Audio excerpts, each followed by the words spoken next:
So we're talking about parallel and perpendicular lines, and two lines are going to be parallel if they never intersect. So that means that they look like this. They're side by side. And what makes them parallel is that they have the same slope. So that means I'm going to mark this out. If one line has a slope of 7, then the line that's parallel to that is also going to have a slope of 7. If this line had a slope of 1/2, then the parallel line would also have a slope of 1/2. Parallel lines have the exact same slope. So if they're perpendicular, the two lines are perpendicular if they intersect and form a right angle, which means that they look like this. They form a 90-degree angle there. The slopes of perpendicular lines are what we call negative reciprocals.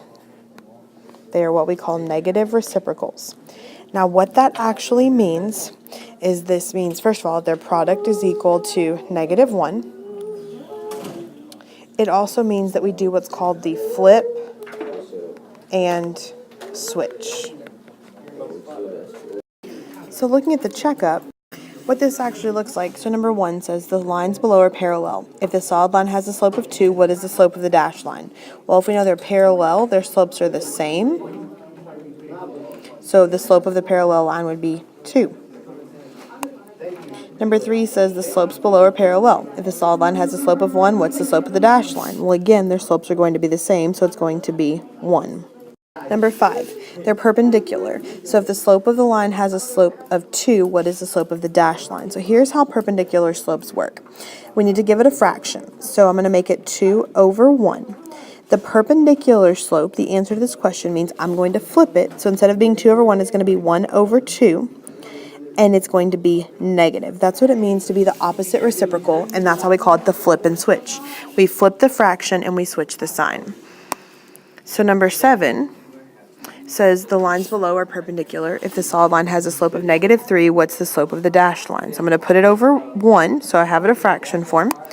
I'm going to flip it, so it becomes 1/3. And I've got to switch the sign, so instead of being negative, it's going to be positive. And lastly, number 9.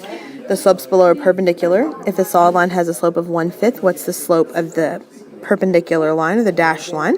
Well, I would flip it, so it'd be 5/1, and it's going to become negative. -5/1 is really the same thing as -5, so that would be my answer.